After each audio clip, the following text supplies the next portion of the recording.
Hello everybody, welcome back to the Gearhead 426 channel. This is the truck that I bought. This is a 1998 Dodge Ram 3500 dually quad cab. And it is not just any 98, it is a early 98, so not the 98 and a half. What that means is it's got a 12-valve Cummins in it. And not just any 12-valve Cummins. This one, because I got the factory build sheet for it, from the factory, it did not come with an EGR or a catalytic converter, which means I could run whatever the hell I want on this damn thing, which is freaking sweet. And it's legal. Yes, it's legal, and I could do that. It is a quad cab, which is pretty nice. Pretty nice. It's the biggest cab that they offered back in the day. Interior is worn.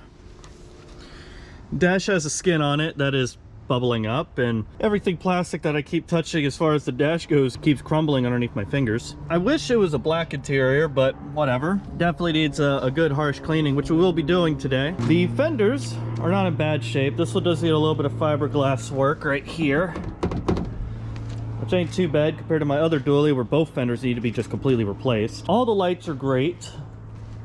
Comes with this freaking lift gate here, which is honestly more of a negative for me than a plus. But I do have a working application that I can use it for. Show you guys it does work. I have a couple ideas of what I'm going to use this for, but once I'm done using it, I'm getting rid of it. I'm going to take it to the scrapyard.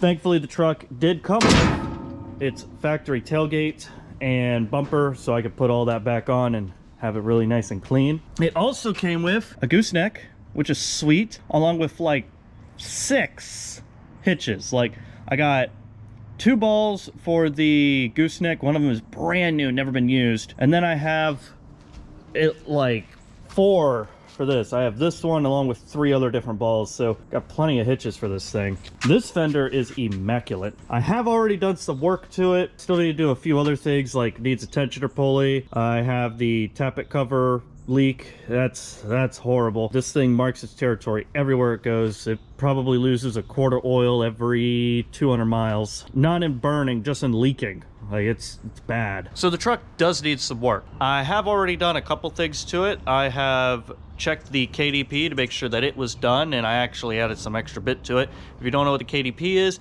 it is the killer dowel pin. It is a big problem on the 12 valves. Honestly, the only thing that destroys these engines. It was a dowel pin that was used to line up the front timing case, and it will jiggle itself out, drop down. Best case scenario, lands at the bottom of your oil pan.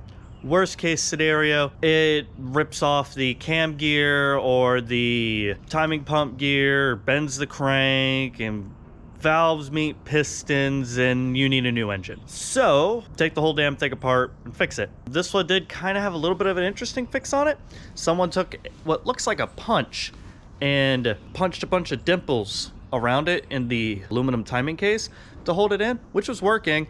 But I wanted to make sure, so I put a little tab there. And I redid the seals and all that. Made sure the front's not leaking. I have already had to put a crank sensor in it. That was fun. It needed a coolant temp sensor. That was fun.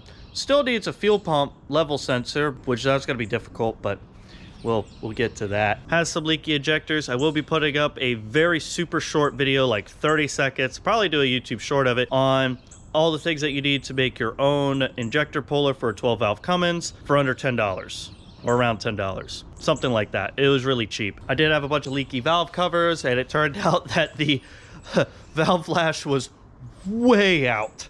I did all that last night, and wow, this truck runs much better now.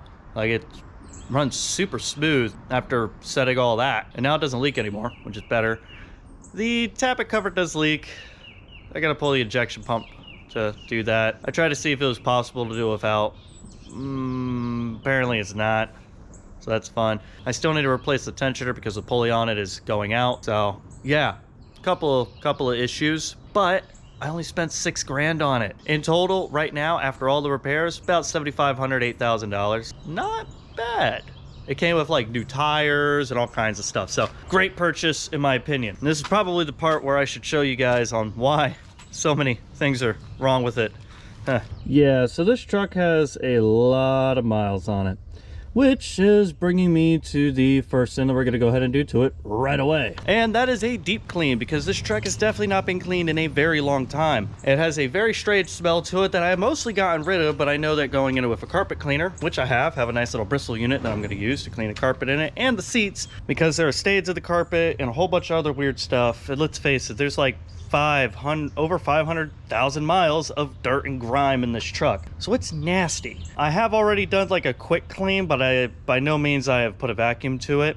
I just cleaned out all the trash that was in it and wiped everything down. So we're gonna go ahead, pull the seats out, and vacuum it, and do a cleaning. So let's do that. Thankfully I have suicide doors, so getting these seats out are gonna be freaking easy.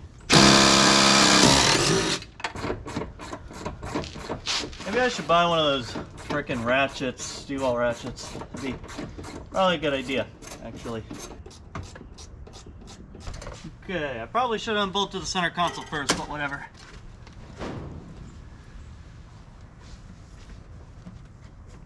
I wasn't 100% sure at first, but I'm gonna take a wild guess and say that was not Dodge. That was probably the previous owner that put that in there to move the center console forward when I want it more back. So we're getting rid of that. Look at how nasty it is. It's definitely going to be a wonderful, wonderful thing to do to this. Oh, this is nice.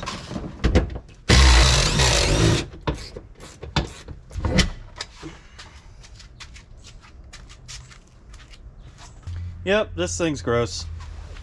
I'm pick up all of our bolts so we don't lose them. I wish I had gloves right now, but I don't. These fucking old ass French fries and shit.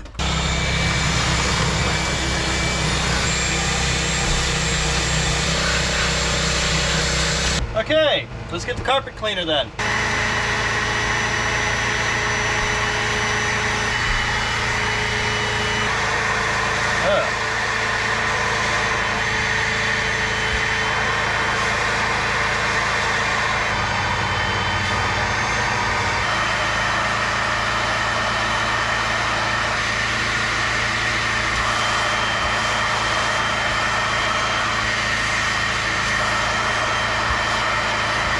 Okay, so we've already made quite big improvements on all this.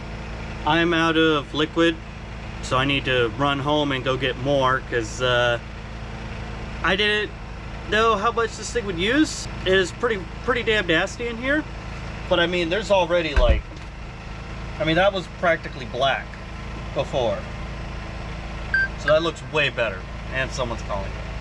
I guess I'm gonna go mess with the seats and fix those weird bracket things, and probably take this thing apart. So yeah, anyways, there's the vacuum bit. I guess I'll just pick this video up after everything is super nice and clean. All right, so the interior is back together, but it took like a week and a half to make that happen. Carpet was so nasty that I ended up just pulling it out and pressure washing it, which was for the best because it was really bad. Now it's good and all the weird smells are out of the vehicle. I also deep cleaned all of the front seats and whatnot. This had some really weird brackets that I'm pretty sure you guys saw. Now the seat is finally back where it's supposed to be, not all the way up forward, which is really weird.